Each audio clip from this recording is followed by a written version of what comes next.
des droits de l'homiste, ça veut dire ce que ça veut dire. Mais on va dire, ou il va sans dire, que l'actualité nous mène toujours du côté du pôle judiciaire financier. Pôle judiciaire financier. Justice, ça c'est Tribune qui titre, c'est Tribune. Pape Malick Ndour envoyé en prison après les attaques de Sonko. Les attaques de Sonko. Pape Malick Ndour envoyé en prison après les attaques de Sonko. Y aurait-il un lien? En tout cas, la rédaction de Tribune considère que c'est ainsi.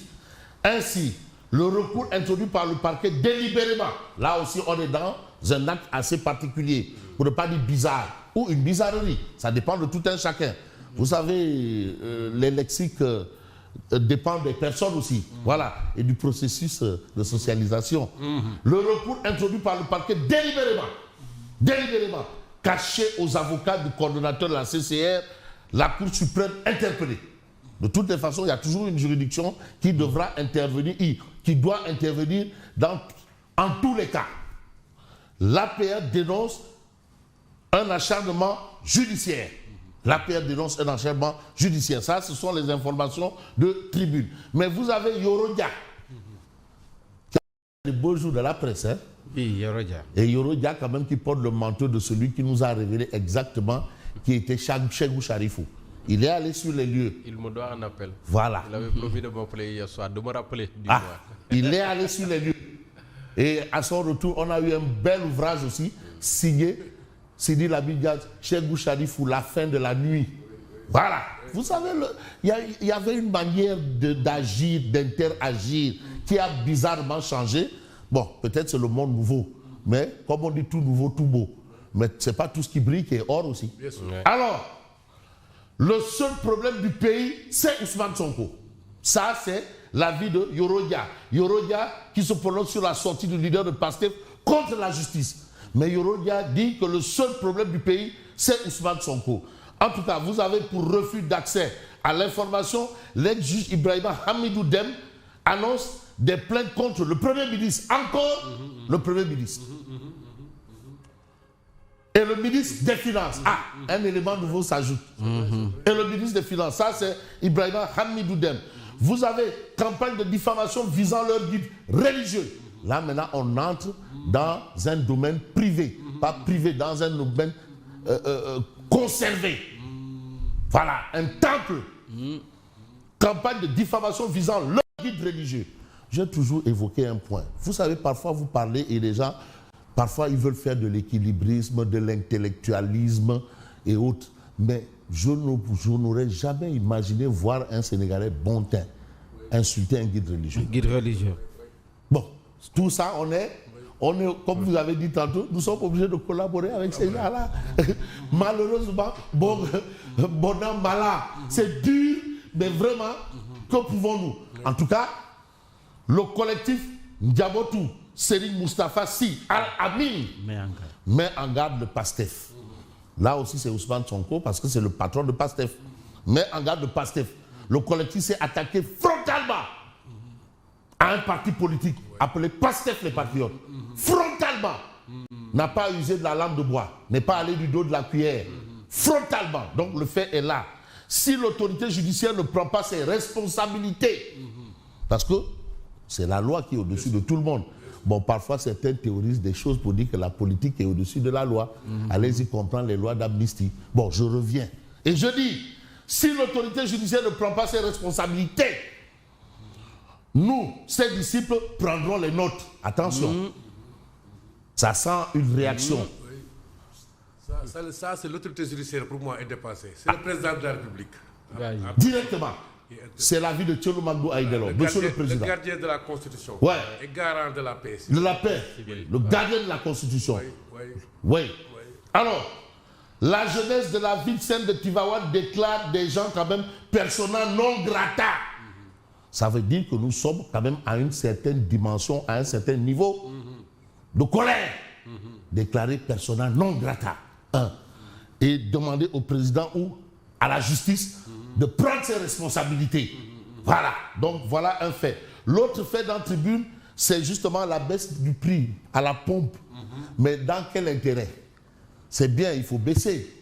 Quand on baisse, c'est peut-être pour en tirer une dividende. ou des dividendes. Mais cette baisse-là, peut-être qu'il y a Simon qui, lui, il sent les bienfaits de cette baisse. Simon, bon, lui qui est un transporteur là, qui a les bus horaires, et Nayobé et tout ça. De toutes les façons, la baisse du prix du carburant sans impact sur le prix du transport, mais ça n'a rien changé. C'est toujours pareil. Il n'y a rien de nouveau. Mais cette baisse-là, finalement, elle a servi à quoi? Bon, une baisse est toujours une baisse. C'est ce que disent souvent les grands intellectuels. Mais vraiment, elle devrait avoir un impact sur le coût du transport. Malheureusement, Tribune nous dit tel n'est pas le cas. Un cas d'école pour l'Union des magistrats du Sénégal. Et c'est Pape Djibril Fall qui, quand même, propos jetant le discrédit sur la justice. Il n'y a pas d'alternative. Attention. D'ailleurs, même le président de la République sortant, quand il a essayé de reporter les élections, c'est la justice qui a dit, mon frère, Tchoko Tchoko, à date échue. Ce qui nous a valu une campagne présidentielle de moins de 30 jours. Ouais, parce que c'est à date échue. Tchoko Tchoko. Par force dans les babs. Ne cherche pas. Il ne faut pas forcer. Alors, Pape Djibril Fall appelle l'Union des magistrats du Sénégal à réagir fermement aux attaques du Premier ministre Ousmane Sonko. Il s'agit de Pape Djibril Fall, député, élu. Pape Djibril Fall, d'Oboutiès. Pape Djibril Fall, il demande à l'Union des magistrats du Sénégal à réagir fermement aux attaques du Premier ministre. Bon, probablement ils ont du temps, ils vont voir s'ils réagiront ou pas.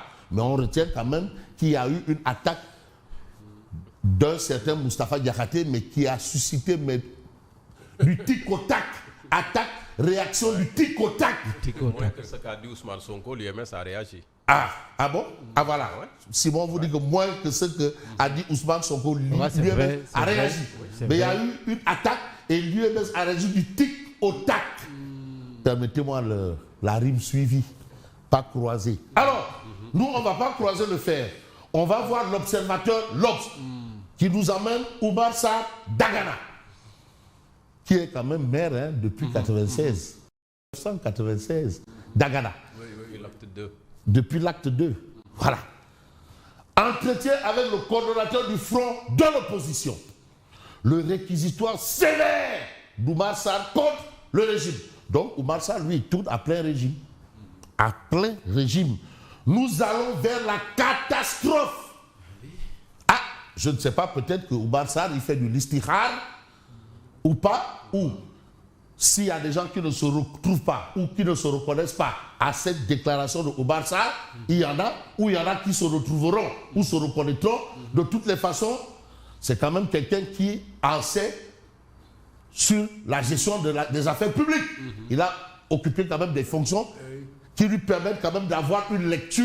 Il a été inamovible ministre sous Wade, presque de 2000 à 2012. Mais je vous dis qu'il est maire depuis 1996. Le seul, il est élu. Oui. Lui-même avant Wade. Oui. Avant Abdoulaye Wade au palais.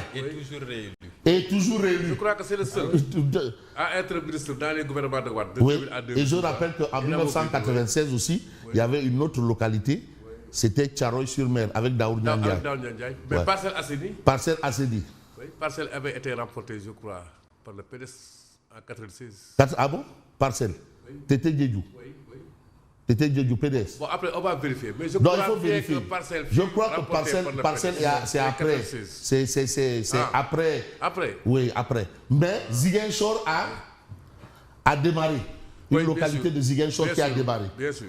Alors, nous allons vers la catastrophe. Ça, c'est ce que nous livre l'observateur levé de corps et inhumation hier à Dakar. Alima Gadi, les heures déchirantes avant l'ultime repos à Yoff. Donc, elle repose en paix à Yoff. Et que Dieu l'accueille en son paradis. Mais nous parlons de politique vers une nouvelle majorité présidentielle. Ça, ce sont les informations du point actu. Mais le point actu qui explique. Mais pourquoi Diomaye Faye va s'ouvrir à l'opposition? Ça, c'est le point actu. Pourquoi? Parmi les puces évoquées dans le point actu, vous avez la tension sur le front social. qui augmente l'ouverture politique. Aujourd'hui, face à la crise et la tension, vraiment le président n'a pas une autre solution que de s'ouvrir à l'opposition. Mais vous avez aussi diffamation contre leur guide religieux. Le collectif Ndiabotou Serigne Moustapha annonce des actions judiciaires, absolument, parce que la loi demeure et reste la loi. Mais on va peut-être évoquer un autre journal qui parle toujours de l'actualité du moment, mais c'est Walf Quotidien. Parti en perte de vitesse, le PDS, le chemin de la rédemption. Rien à voir avec Redemption Song de Bob Marley. Non, c'est le PDS. Mais vous avez Hassan Sam, qui ne juge pas utile de faire le trajet Dakar, Dakar, où il y est originaire, région de Thiès. Vous savez que le Shah d'Iran est venu à Djander. Hein? Ah bon? Le Shah d'Iran. Oui. Le Shah. Oui. Il est venu à Djander. Père la vie. Ah, il est venu à Djander, le Shah d'Iran. Alors, Hassan Sam, analyse politique, nous dit, mais tant que Karim ne sera pas là, rien n'ira. Donc, le problème, c'est Karim. La solution, c'est Karim. Et je crois que Hassan Sam... Ah, mais tonton Daouda Niang. Ah, le problème, c'est Karim. La solution, c'est Karim. Oui. Donc, je crois que Tons Daouda Niang, qui est apparemment le coordonnateur de tout ce que tu as comme instance du PDS, devrait peut-être être informé de ce qui se passe avec Karim. Alors, vous avez effectivement raison pour passer la CENI. Ça n'a pas été remporté par le PDS. Non, non, non. Voilà, en 1996. Voilà. Non, parce que non. Oui. C'est après Mbaye Ndiaye. Mbaye Ndiaye est venu en 2002. Voilà, c'est ça. Mbaye Ndiaye est venu en 2002. Voilà, c'est ça. Mbaye Ndiaye. En 2002. 2002. Mbaye Ndiaye. Mbaye Ndiaye qui a été remplacé par Moussassi.